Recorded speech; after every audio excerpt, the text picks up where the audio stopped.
Hey everybody, how's it going? Welcome back to Cosmic Culture, the channel where we talk all things major movie and television news, theories, breakdowns, and much more. I'm your host Chris, and today we have two special looks at Ant-Man and the Wasp Quantumania, both presumably images from the trailer that was released at SDCC and then again at D23. Now these were both exclusive to the event, so they haven't been dropped worldwide just yet. However, with these looks at Paul Rudd that we're getting, I have A, very nostalgic happiness of Ant-Man throughout the Infinity Saga, and B, a lot of worry for Ant-Man, as we're moving into what we already know is going to be an extremely intense and important film for the future of the multiverse saga. As we know, thanks to SDCC, these phases 4, 5, and 6 are composing the multiverse saga, which, following the Infinity Saga, has had a massive magnifying glass over it as people are analyzing and breaking down and nitpicking every single detail. So, Marvel and Kevin Feige and Disney have a huge task to accomplish if they want to impress their fans in this, the second saga. Today we're going to talk about these leaked images and every other updates we have for Ant-Man and the Wasp Quantumania, which will be releasing later next year. If you haven't already, consider subscribing and turning on that notification bell so you don't miss out on any of the other major movie and television news updates happening daily here on the channel. And you can follow me on my other socials, Instagram at Chris M. Rosser and Twitter at The Culture Chris. Links to both of those are in the description down below. So let's start with this one.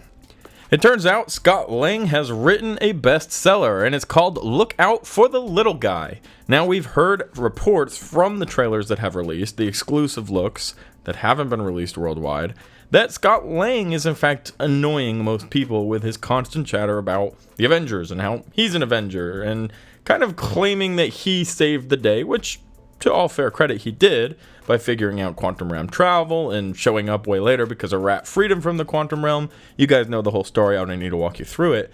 But apparently he has been a little bit annoying to those around him, constantly going on and on about how he's an Avenger. In this special look, we're able to see that, well, he's reading his book. He's going on and doing exactly as he has been described doing, kind of puffing himself up, remembering how important he was as he was deemed himself an Avenger, and his first real call to action in Civil War, that's all he ever talked about. So this is a pattern we know Paul Rudd's Ant-Man has, talking about Captain America and the sides that he was on and his involvement in Civil War, now going on into the next saga talking about Infinity War and his involvements there. Now this is important, this isn't just something funny that Ant-Man is doing, because in this same trailer, there's a part where Ant-Man is talking about how he's an Avenger, and Kang the Conqueror, who does appear in the exclusive footage, recognizes the name, Avenger, you're an Avenger, and he says something along the lines of, have I killed you before? Now this seems like a little bit of an odd question, because obviously he's there and alive, but you have to keep in mind, Kang is a superior individual who not only has learned how to travel the multiverse, but has learned how to conquer and rule the multiverse. A previous version of himself, He Who Remains, in fact, created the entire TVA just to keep the other Kangs at bay, to keep them from ever existing, so that they can't conquer and make the entire multiverse their slaves. That was the ending of Loki Season 1. We learned this, that He Who Remains was doing all he knew how to keep his own variants at bay, and that he wasn't the evil one after all. So, this individual who has learned to travel and conquer the multiverse has communed and communicated with his own variants. They've interlocked ideas, they've conversed among themselves. Maybe because he's met Ant-Man in the quantum realm, he assumes he's also at this level of understanding of the multiverse, and other Ant-Mans have spoken about Kang who's killed Ant-Man. That's my best way of explaining it, that Kang really just is on this higher plane of intelligence, and the assumption is that everybody just knows each other from the multiverse. He owns the multiverse, the travel of the multiverse, everything that it entails. Kang is just above and beyond in that aspect. But he asks Scott Lang, have I killed you before? And that's pretty intense. But getting back to this special look, we see a very beaten up Scott Lang, who maybe in this moment isn't so happy to be considered an Avenger.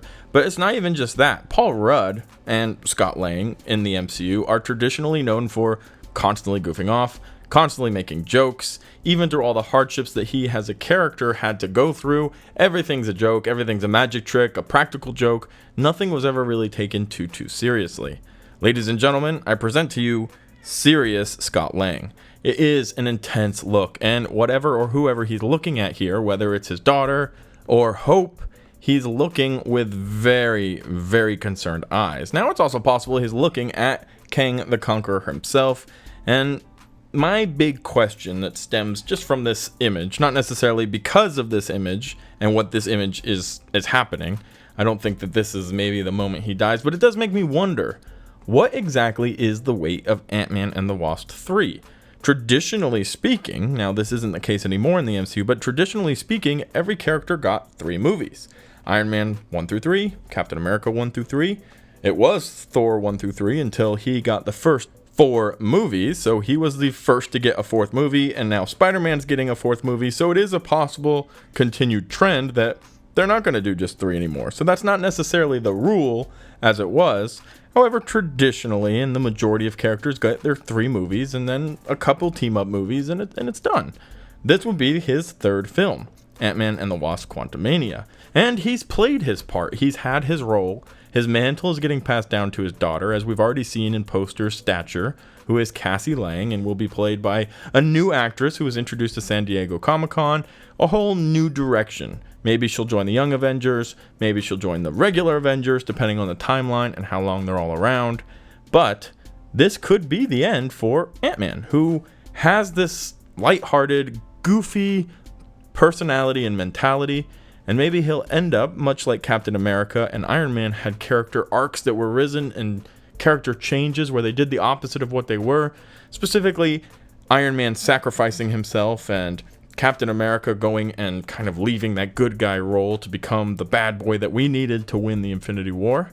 But overall, Ant-Man might go from this goofy screw-up to a very serious individual who puts saving his loved ones above saving himself. So it will be incredible to see what happens in this movie and what the overall weight is. We know that it is important. We know that we're going to be getting a lot of updates on the multiverse, Kang the Conqueror, who is the current big bad in the MCU, and so many other details that hopefully will have our Easter egg peeking eyes open for. There's still a lot of hope that a post-credit scene might tease some Fantastic Four, although that's looking less and less hopeful without a confirmed cast, and even rumors that there isn't a cast. But again, the introduction of the quantum realm in a further light, beyond just kind of flowing through it to find Janet Van Dyne and floating back, they're going to be in the quantum realm for a significant amount of the movie. That's what we're hearing. A good portion of this movie will take place in the quantum realm, potentially in different multiverses or different areas of the multiverse, I suppose. And we might be learning more about that hidden city that was teased at us so long ago. Now, whether that's Kang's hidden city or Doom's hidden city or the Fantastic Four or some other thing entirely, I'm very excited to get all these updates, and these 2 special looks definitely have me more excited. I think this movie is going to be not only extremely important, but extremely well put together and well received. Something that the multiverse saga maybe needs, although I don't think it's been as bad as everybody's been giving it credit for. It's been a nice, slow building stage with a lot of new feels, new attempts at what an MCU movie can be. But a big blockbuster with an Avenger from the Infinity Saga is something that we are all looking forward to. So, let me know what you guys think about these looks in the comment section down below, and if you're excited for Ant-Man and the Wasp: Quantumania. As always, thank you to everybody who watched to the very end of the video. If you found it helpful, useful, or entertaining, consider subscribing and turning on that notification bell. And we'll be sure to catch all of you guys in the next one right here on Cosmic Culture.